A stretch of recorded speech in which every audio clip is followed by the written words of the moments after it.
morning. Welcome to Holston Valley Unitarian Universalist Church. I'm the Reverend Tiffany Anderson, the minister of this church, and my pronouns are she and her. Welcome to this community that is growing through love, justice, and wonder. If you are visiting us for the first time today, you are especially welcome. Phyllis at the visitors table by the door can help you get oriented if you have any questions.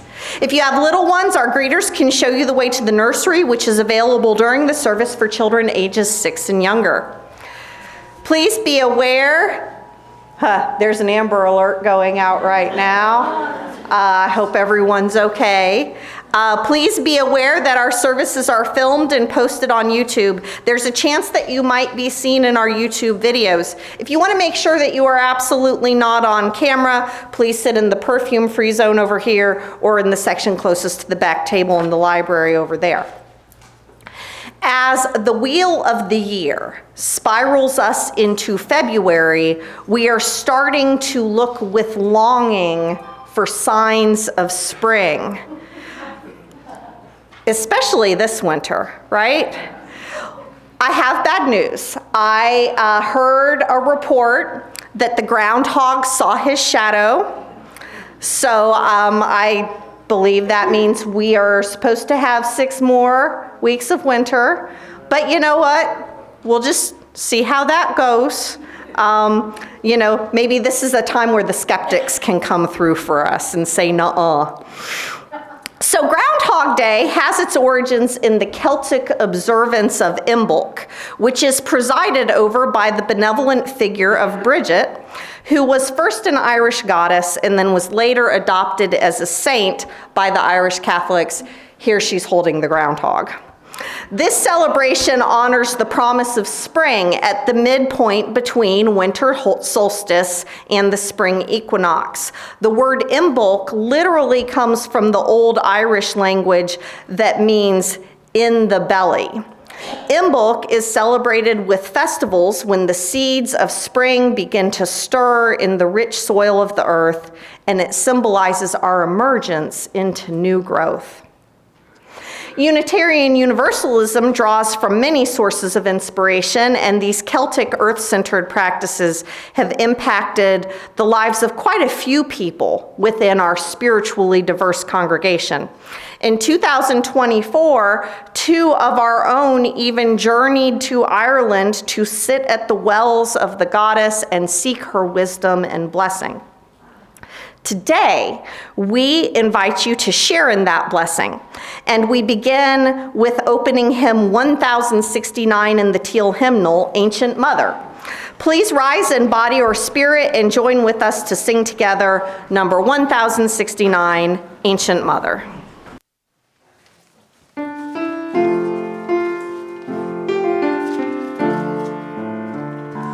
Ancient Mother, I hear you calling.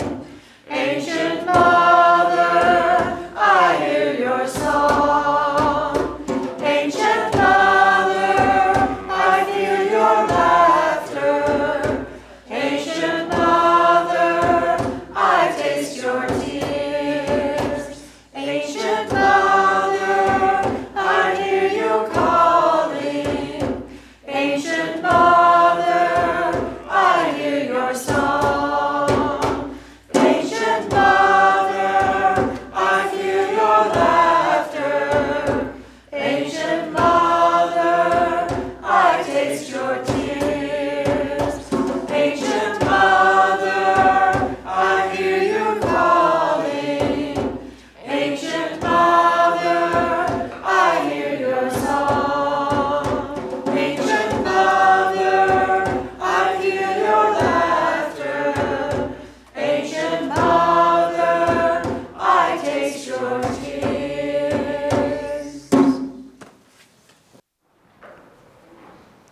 Like no other time, we may feel betrayed, despondent, jarred.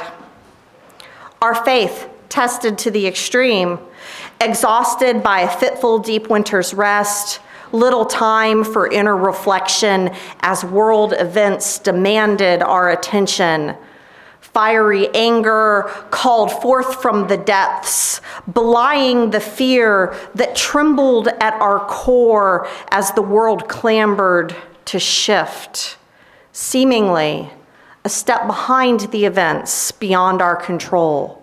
Duality, like no other, brought to its extremes, tore at the fabric of our world. As the northern hemisphere shifts into Imbolc or Candlemas, do we invoke Brigid of the mantle, encompass us. Lady of lambs, protect us. Keeper of the hearth, kindle us and restore us to your memory. Else remain frozen in the trappings of a world in chaos? If not now, then when?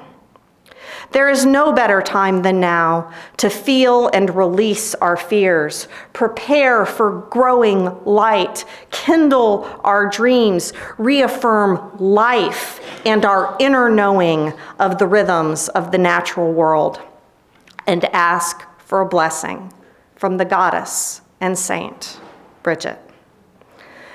Let her throw her mantle over you to protect, heal, and nurture you. May your dreams be blessed, and may you remember your strength as she fans your inner flame. Enter the sacred silence with me.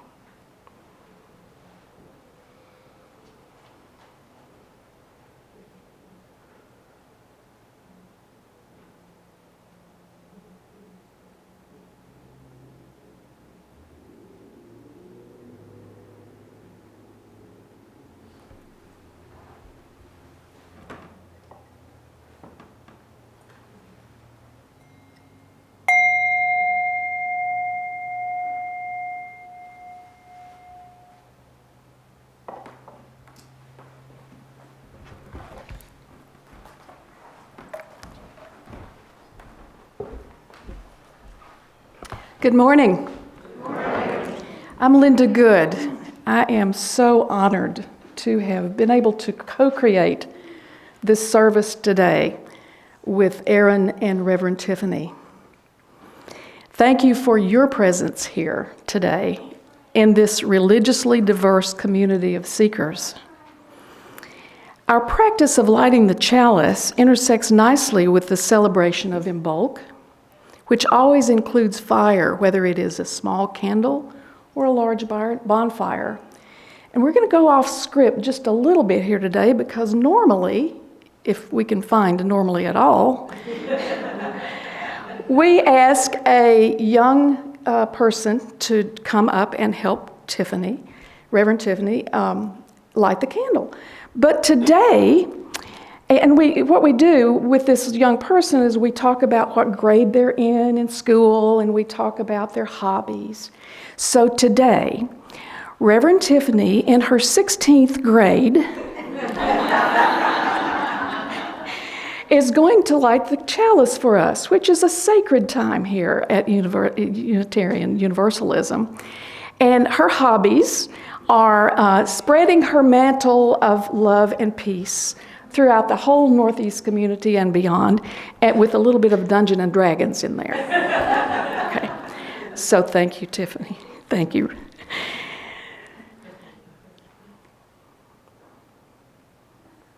As she lights the chalice, please join me in saying our vision statement. It's in your bulletin.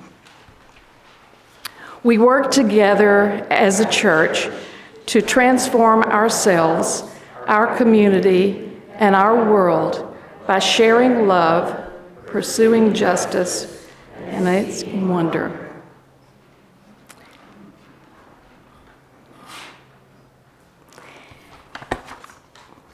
On this very special day, we light a second candle to honor Brigid, goddess and saint. Brigid, we welcome you. Brigid, of winter chill, transformed to spring breezes. We welcome you. Brigid of the eternal flame, light of inspiration. We welcome you. Brigid of the sacred well, promise of healing. We welcome you. Brigid of germinating seeds, waiting for their moment. We welcome you. Brigid of hearth and forge, the poet, the midwife, and the revolutionary. We welcome you. Brigid, who waits at the threshold between life and death. We welcome you. Brigid, goddess and saint, lady of the green isle. We welcome you. Good morning. My pronouns are she and her, and many of you may recognize me as being a somewhat infrequent performer with the band here at HVUUC. When Linda, Tiffany, and I were putting together this service, I was tasked with coming up with the special music, which is fitting considering I've helped perform special music here several times in the past year or so. But this one was different because, as I will speak on later, today's subject is extremely close to my heart. In the end, I chose a song by Irish artist Lisa Lamb called Lighthouse from her album Juniper, which she self-describes as a love letter to her homeland, Ireland.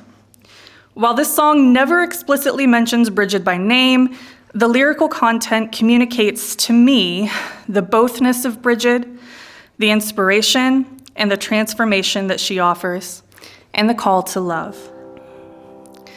I am the keeper, the lighthouse, an arrow, the impact, the light on the horizon, winding and blinding.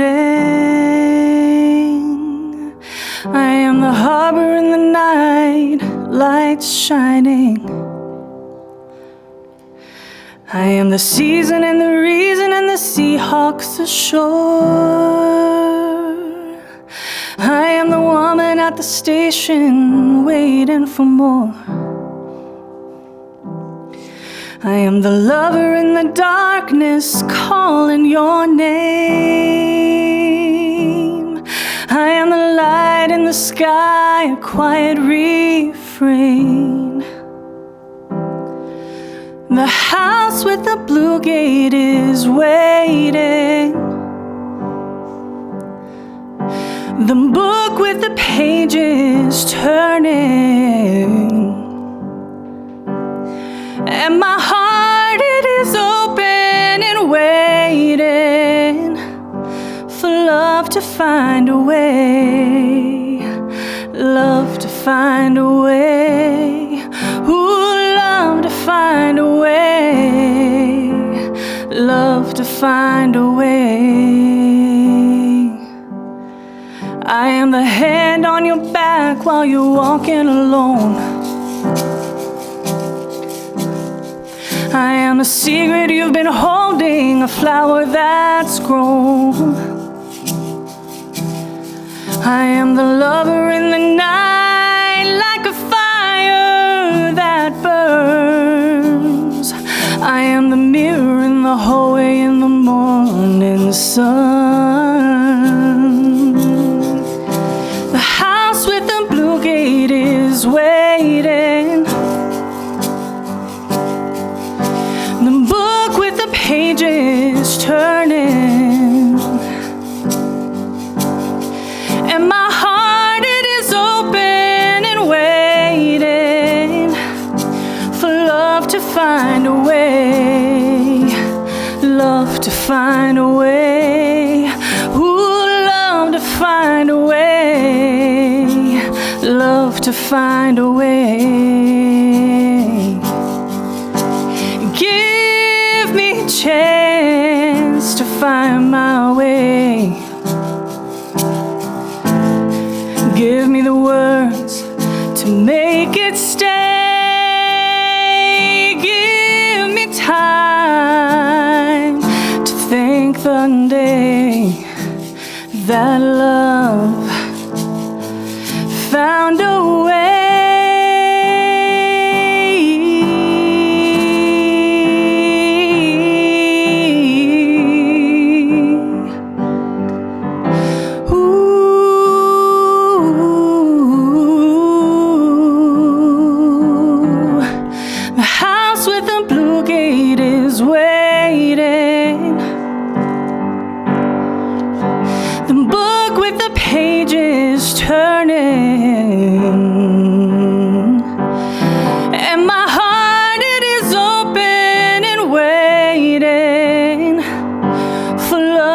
find a way, love to find a way. Ooh, love to find a way, love to find a way. Oh, love to find a way, love to find a way. Ooh, love to find a way, love to find a way. I am the keeper, the lighthouse.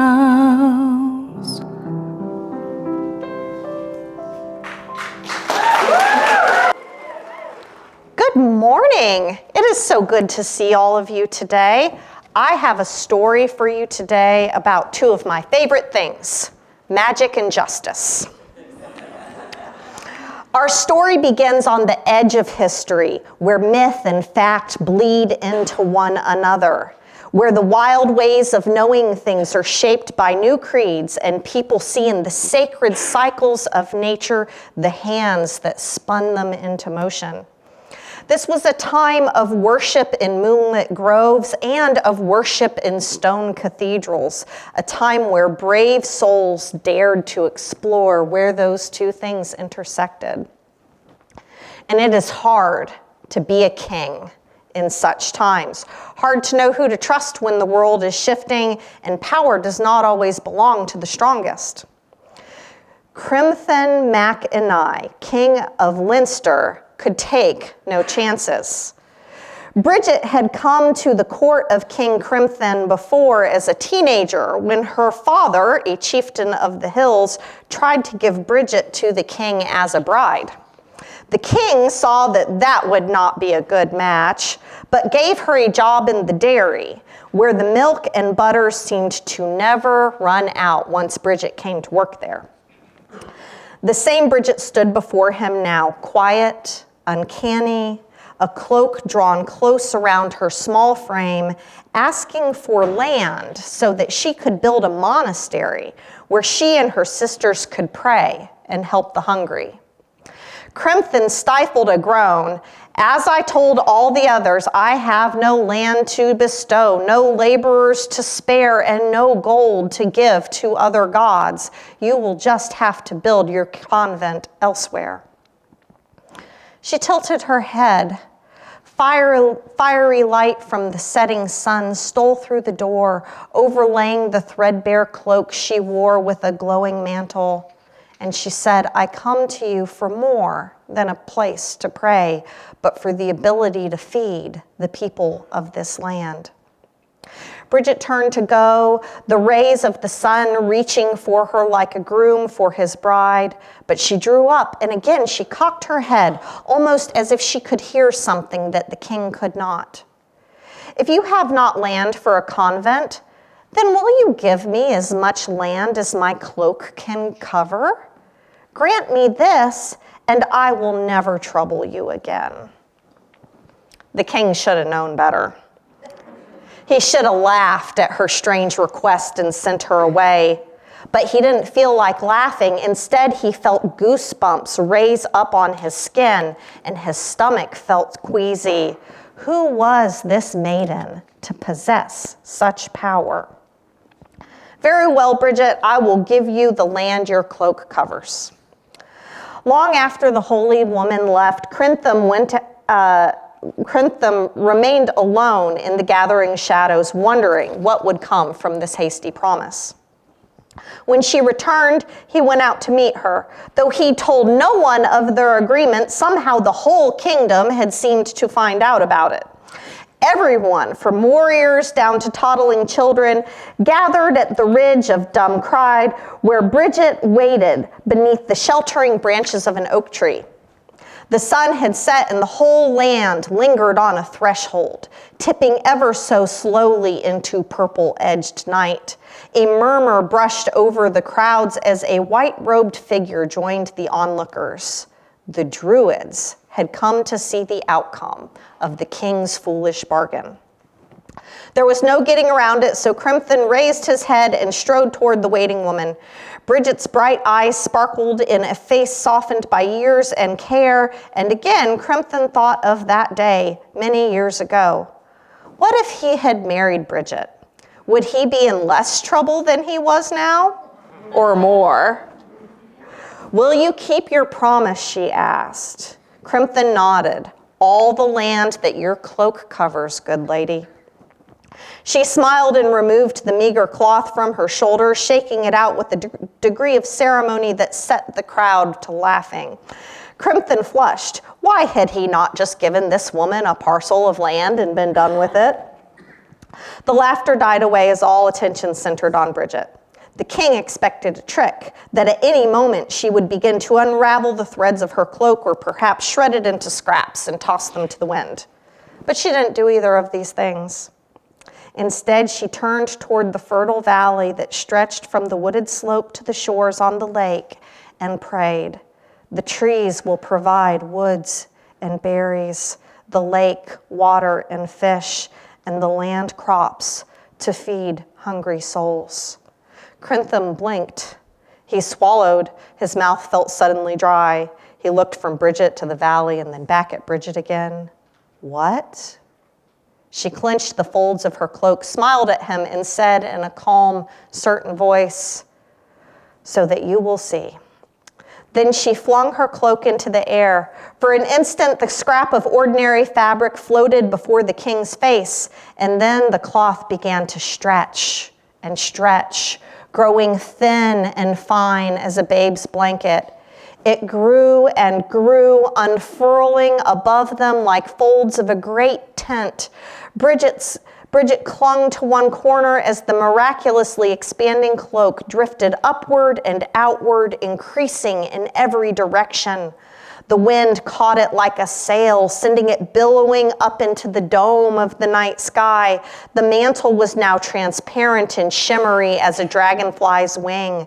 Behind it, the stars blurred into orbs, wavering in the light. Everywhere, slack jaws and frantic gestures signaled awe. From far down the slope of the hill, tall shapes glided from the forest canopy to gaze at the heavens above. Their forms looked human, and yet they were not at all human. Whispers of Tuatha De Danann rose around him, and the hair of Crimthan's arms and the back of his neck prickled. The others had come to witness this miracle. Astonishment turned to joy all around, and Crimthan felt the change deep within himself as there was no longer room for worries in his mind, only awe. Brigid's wondrous cloak began to drift downward, bringing with it the crackling energy and wind that whipped the waves into white caps.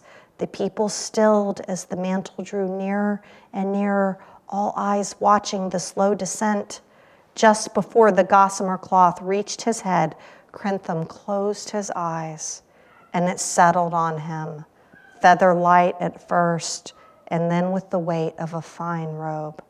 His skin buzzed with a strange warmth that traveled deeper and deeper until his bones hummed.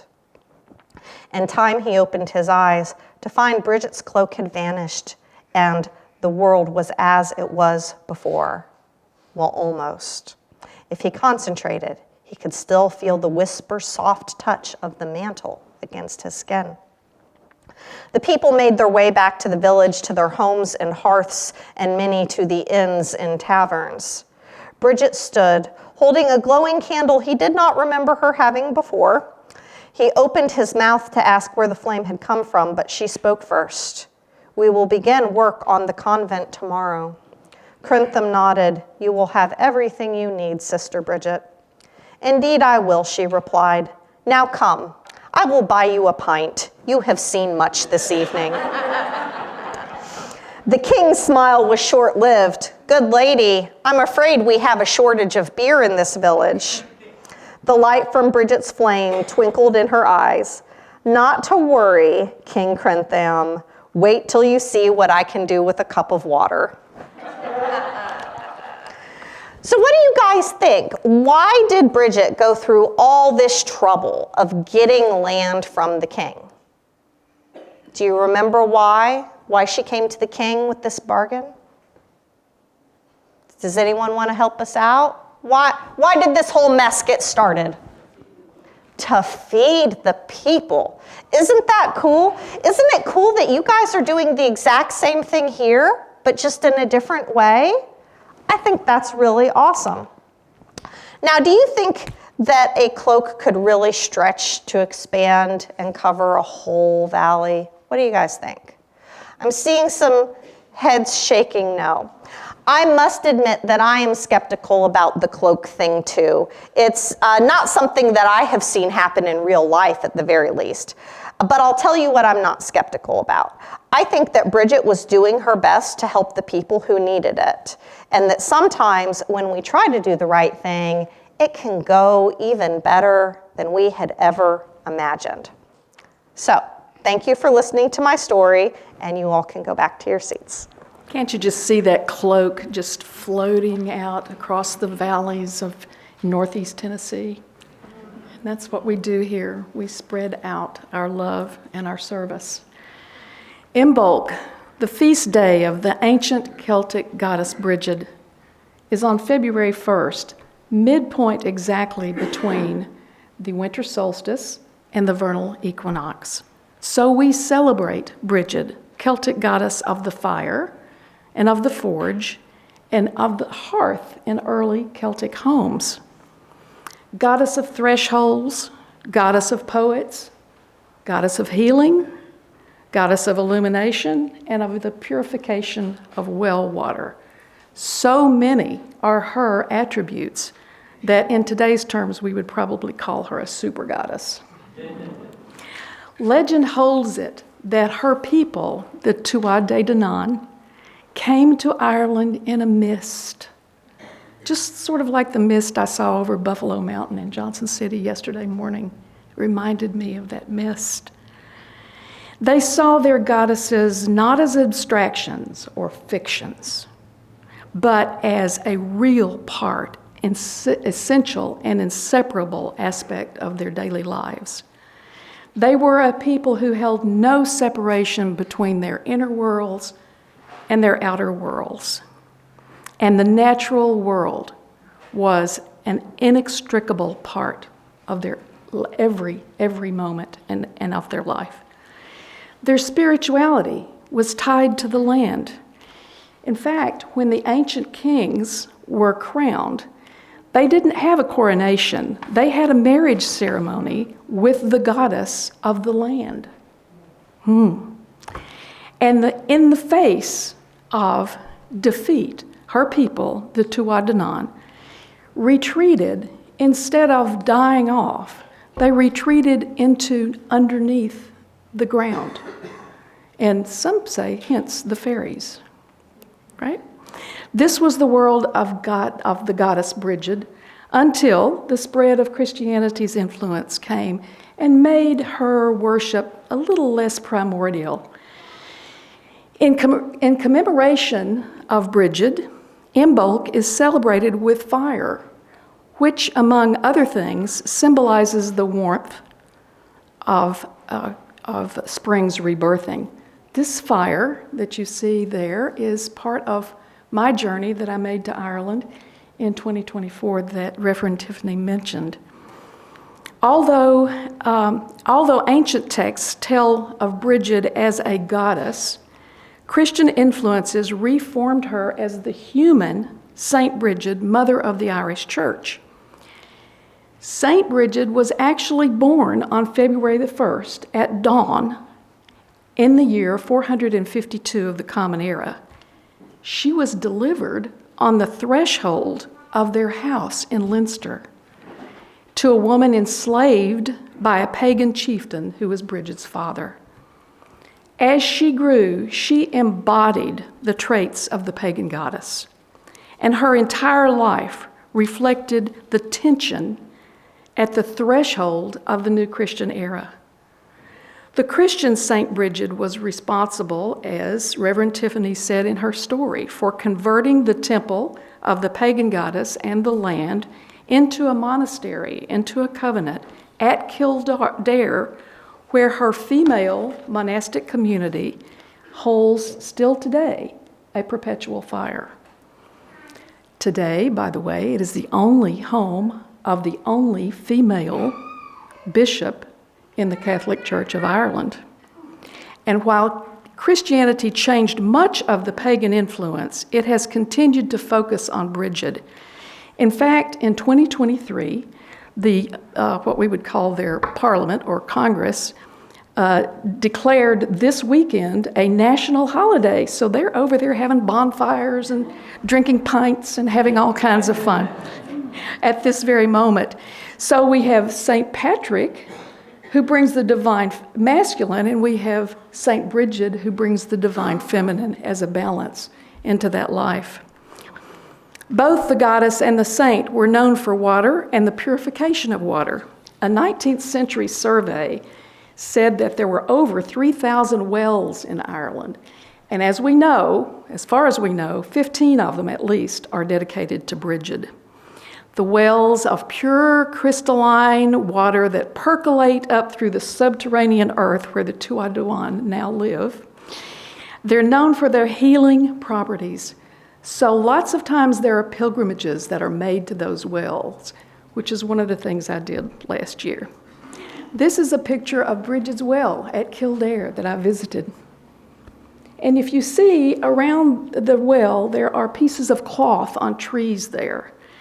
And as I was hanging a cloth called in Irish tradition a clootie, as I was hanging a clootie on the tree there, a mystical experience came to me, one that was so deep and important that I knew Brigid, in fact, is a spirit of great significance. In fact, my own physical birth is at the cusp or threshold of Scorpio and Sagittarius. You know what the two elements of Scorpio and Sagittarius are? Any of you? Fire and water. What about that? Cold chills. Ooh. Yeah. So I carry beside me the goddess Brigid, along with my version of God, along with my version of my ancestors and my loved ones who have passed. They are my spirit companions as I walk the path of my soul. Through the elements of fire and water, Brigid brings her healing and transformative powers to all who are open to her mysticism. Today we celebrate Imbolc as a holiday of hope and the promise of spring's birthing of what has laid dormant in the belly of earth over the winter season. So now I ask all of us to consider the thresholds we are passing through, and to honor the seeds and desires that need birthing in our own souls as we allow Brigid to nurture them with her flame and with her water. Brigid, her name in Ireland. Bride, her name in Scotland. Brigantia and Britannia in England. Brigandu in France. Vride in Wales. Santa Brigida in Spain. And some historians even argue she is Maman Brigitte, a Loa of the Haitian voodoo tradition. Even more historians argue that she is the Celtic equivalent of the Greek Athena, and Catholics would certainly make a case for Saint Brigid, as we've spoken about, the foster mother of Christ. Whatever she is called, whichever religious traditions nod to her, and wherever she is or was revered, Brigid is a force to be reckoned with.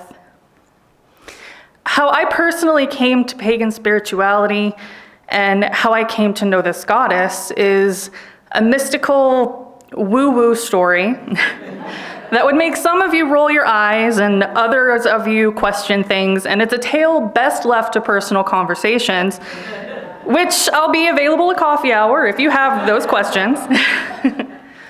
What matters is that I did, in fact, come to know Brigid, and she transformed my life in ways that I did not anticipate. A healer, a poet, and a blacksmith don't appear to have very much in common when taken at face value. But as Linda previously mentioned, Brigid is a goddess of the one thing that unites all three of those occupations: fire. Brigid encourages healing by fire. the cauterization of what no longer serves, and the purification and closure of our hurts. Brigid encourages the fire of inspiration and creation, an extremely important and relevant aspect for a creative spirit like myself. Brigid encourages the fire of transformation as a smith works metal by their forge. Often uncomfortable, usually hard work, sometimes surprisingly brutal, and always worth the sweat. Back when I first felt called to begin my research on the goddess Brigid, the reading and learning that I did regarding her history, celebrating her Sabbath, poring over the tales and mythology that surround her, spoke to me on levels that I began to notice as I went about my daily life. Cleaning my home and keeping a full pantry and a welcoming atmosphere became a way to celebrate and warm my hearth, as any devotee of a hearth goddess should do. Something as mundane as vacuuming or folding fresh laundry suddenly felt like a prayer. Allowing myself to feel the pain of needing to cut out bad habits, the procrastination and the laziness and the negativity, and then making myself do the difficult and uncomfortable work of actually cutting out those habits became a way for me to forge my life into something I wanted it to be. Like a blacksmith hammering metal on an anvil. And in truth, I began to relate to what the metal must feel like, beaten down and yet shaped into my best form. Even sitting down to work on writing or music or art and knowing that all the inspiration I need for all of these things is burning like a lit flame inside of me already. I felt an inner encouragement that I could not explain and that had not been there before. The inner fire that transformed my life grew as I felt called to visit the homeland of my own ancestry and of Brigid, Ireland. Much like Linda, my own rambling through Ireland and taking a brief cleansing vigil at Brigid's Holy Well in Kildare, and likewise sitting in her cathedral, felt like a soul-affirming pilgrimage. And while I came home with many physical, Brigid-related trinkets and stories and pictures, the true treasure of my journey there is the Brigid cross-shaped mark that has been left upon my spirit. Pagan, Christian, spiritual, or not, there is value in learning about the ways and the beliefs of our ancestors.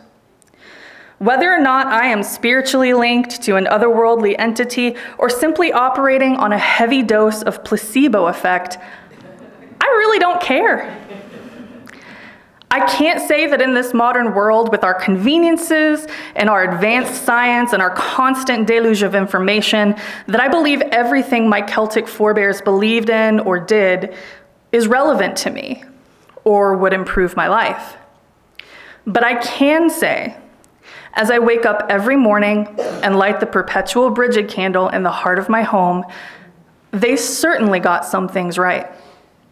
And considering how widespread and cross-religion Brigid became over time, and how alive her reverence is in Ireland and beyond, I don't think I was the only one who thought so. Within our pluralism here at Unitarian Universalist Church, we are all on our own quests for truth and meaning. This quest can take us on a lot of different paths, and we are a community of different paths. On our own paths, we each find our own moral compass and the energy that we need to embrace life and live fully. We here have come to agree on shared principles and values, even if the paths that have brought us to this point are quite varied indeed. We are living proof that different paths can lead to very compatible, ethical endpoints. And sometimes those paths intersect beautifully in ways that challenge us to learn from each other and go deeper into our own paths. Many of us are here because of these differences rather than in spite of them. This is what Christian author Kenneth McIntosh and pagan author Lily Weichberger did in their book, Brigid's Mantle. They use the metaphor of Brigid's mantle, a cloak that covers everything, as a symbol for the big tent of Celtic spirituality under which they both belong.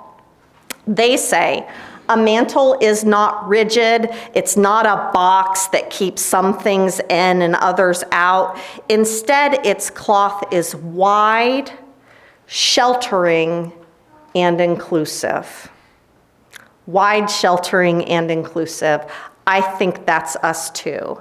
If the mantle fits, we can wear it. Celtic Christians and Celtic pagans hold a lot in common. The willingness to see the sacred everywhere, that God or the gods are not far away but are imminently present in everyone and everything. They also share a rejection of the body-soul duality that pervades much of Western philosophy, but this isn't a term paper, so I'll save the rest of that for coffee hour.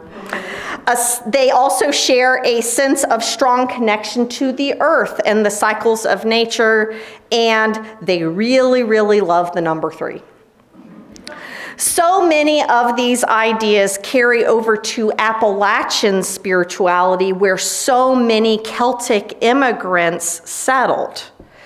And something that devotees of both pagan deities and Catholic saints have in common is that they represent something more specific than the all-encompassing sense of allness that is captured in monotheism and pantheism. It's like there's the broad point of view, and then there's the specificity that we're finding in these paths.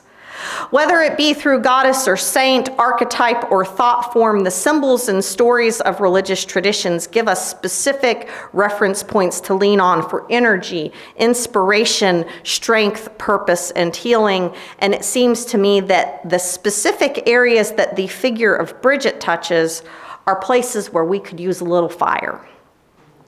She's a figure of inspired, subversive justice achieved through cleverness, well-chosen words, and sheer audacity. Imagine a young woman with enough nerve to approach a king and ask for land for prayer and to feed the poor, with the skill to trick him into giving the people what he did not want to give them. The cleverness to help people suffering under the weight of a despondent ruler. May Brigid's audacity and tenacity be ours. She's a patroness of smithcraft, impurities burned away in the transforming fire of the forge, moments of rest in the quenching bath of water, the hammer of life preparing us for our purpose. Spiritual growth is not easy, but neither are the times that we are living in right now. So transformation is preferable to extinction. May Brigid help us become the people that we are meant to be. She also guides the hands of midwives and healers. As Linda and Aaron have both shared, the people of Ireland, both Christian and pagan alike, bring strips of cloth to sacred wells and tie them around ancient trees as a prayer for their loved ones.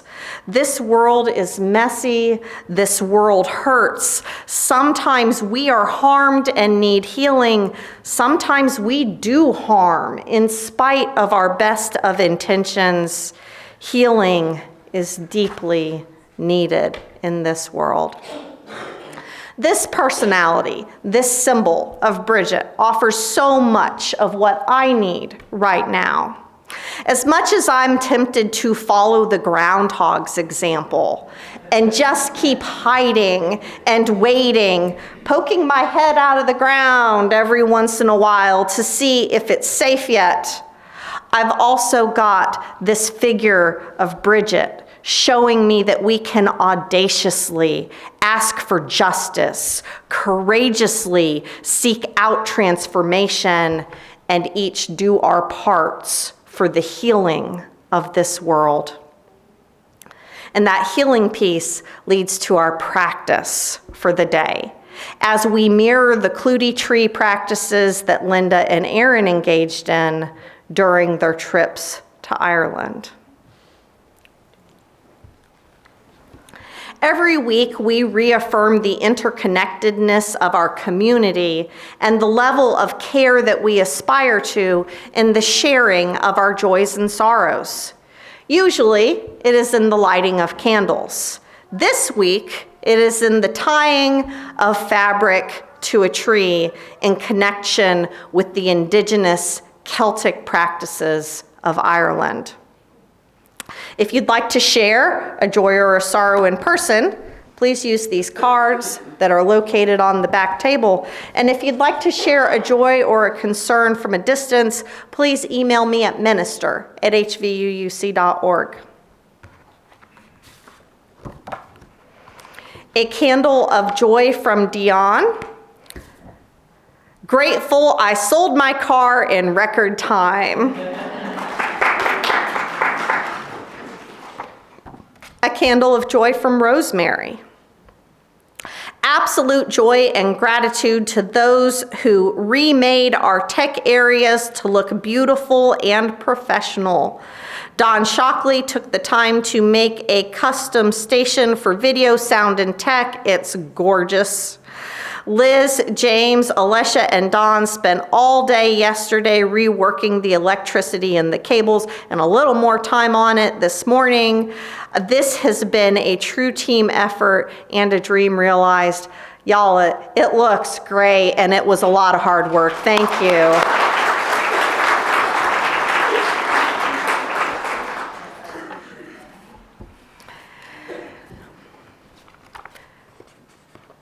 A thread of healing and protection for immigrants and children of immigrants during this time, that families be safe and maintained. And a thread of healing for all the gay, lesbian, bisexual, transgender, and queer people who need to be reminded that they are loved and there isn't a thing wrong with them. A thread of awareness that this coming Friday is National Black HIV/AIDS Awareness Day. HIV affects the Black community in disproportionate ways that intersect with matters of economic and racial justice. And a thread of renewal and life and hope for our natural world.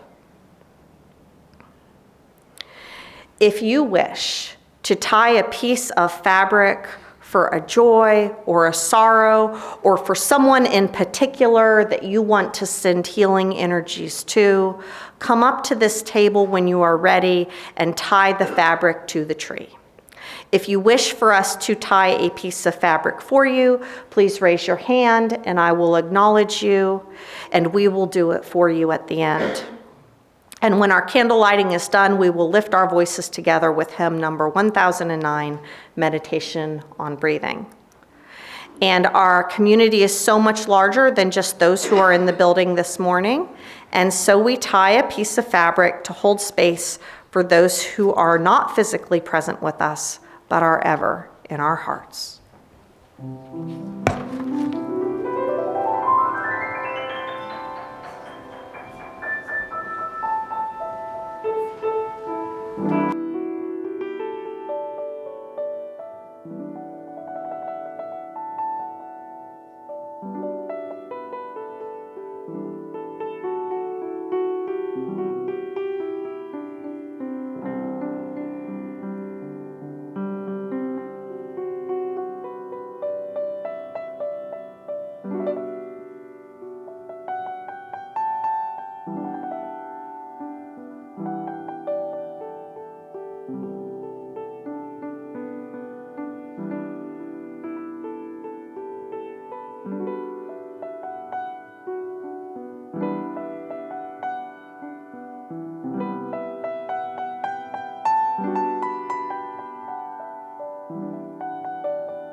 I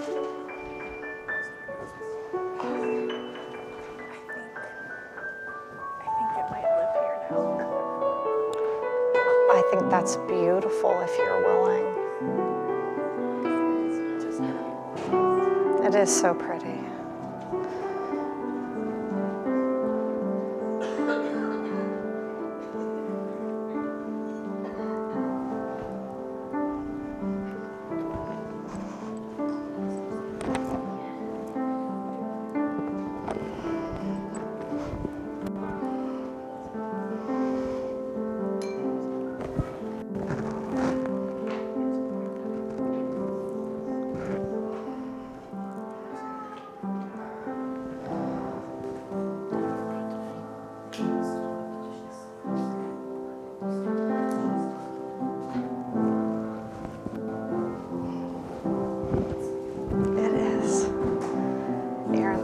Aaron's gonna let us keep it here, I think.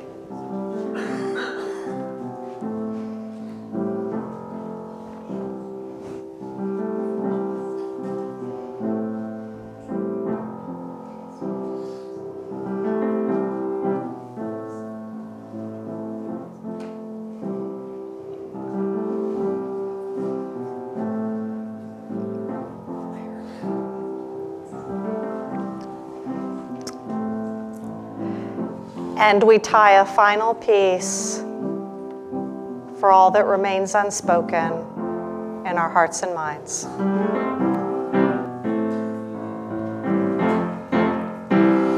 When I breathe in, I breathe in peace. When I breathe out, I breathe out love. When I breathe in, I breathe in peace.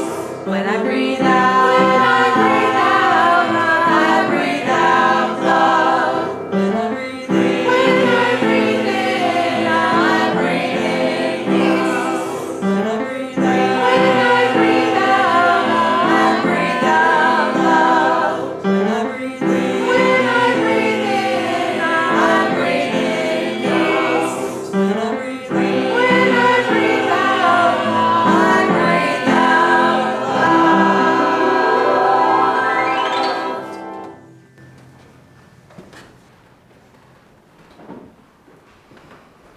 We're going to ask our 16th grader to extinguish the chalice.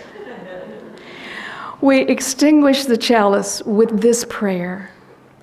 Brigid, goddess and saint, primordial and human essence of spring and rebirth. You are a spirit woman of peace. You bring light to darkness. Your fire burns within each of us as we traverse the threshold of our soul's rebirthing. Cover us with your magic cloak of protection. With the elements of fire and water, bring your healing and transformative powers to us. May the mantle of your peace cover all who are troubled and anxious. And may we grow each day into greater wholeness in mind, body, and spirit. And may peace be firmly rooted in our hearts and in our world.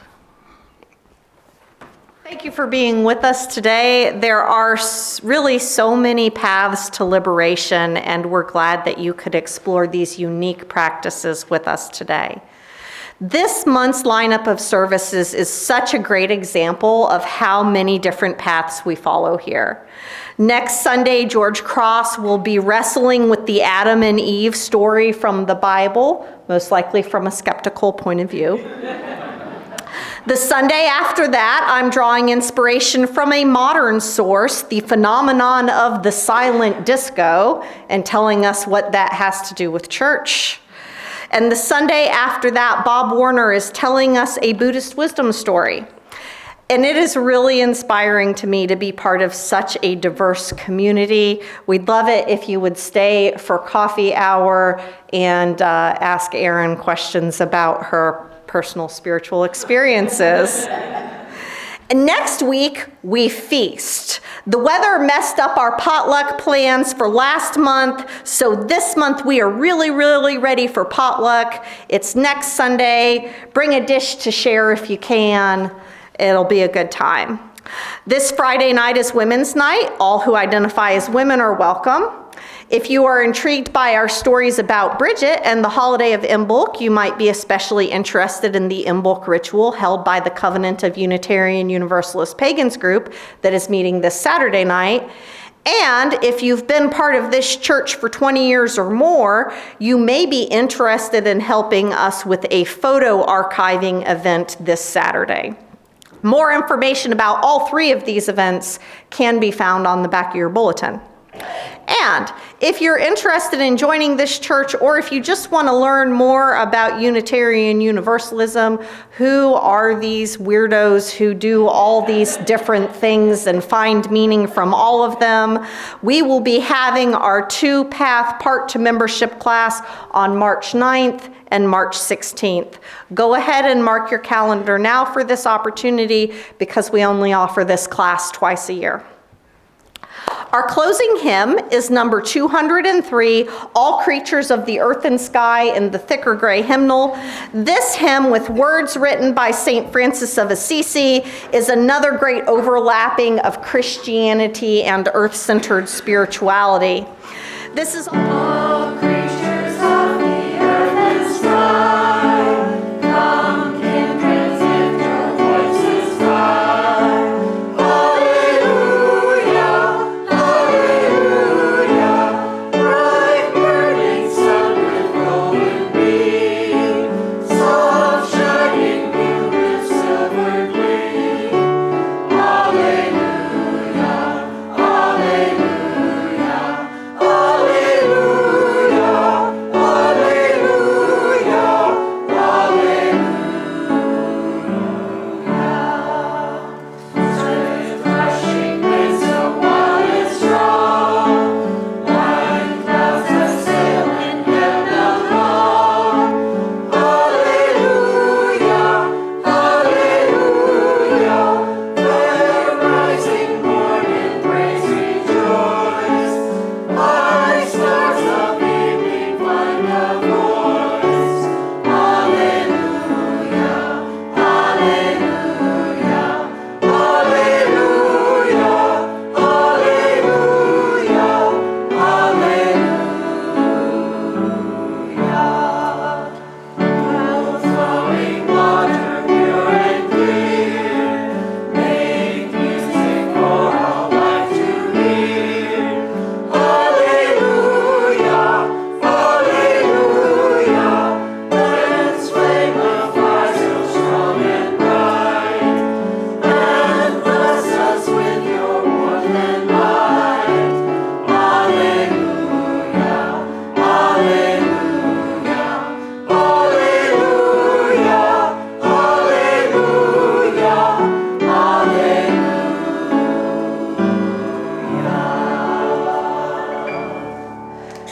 Thank you so much for your generosity this week and every week. May the fire of the goddess shine bright in your lives. May justice lead us to the calling of this moment. May wonder meet us right where we're at. May we discover our collaborators and our companions, and may love guide us on this journey of transformation. Blessed be, amen. Go in peace. Waiting for love to find a way, love to find a way, ooh, love to find a way, love to find a way. I am the hand on your back while you're walking alone. I am a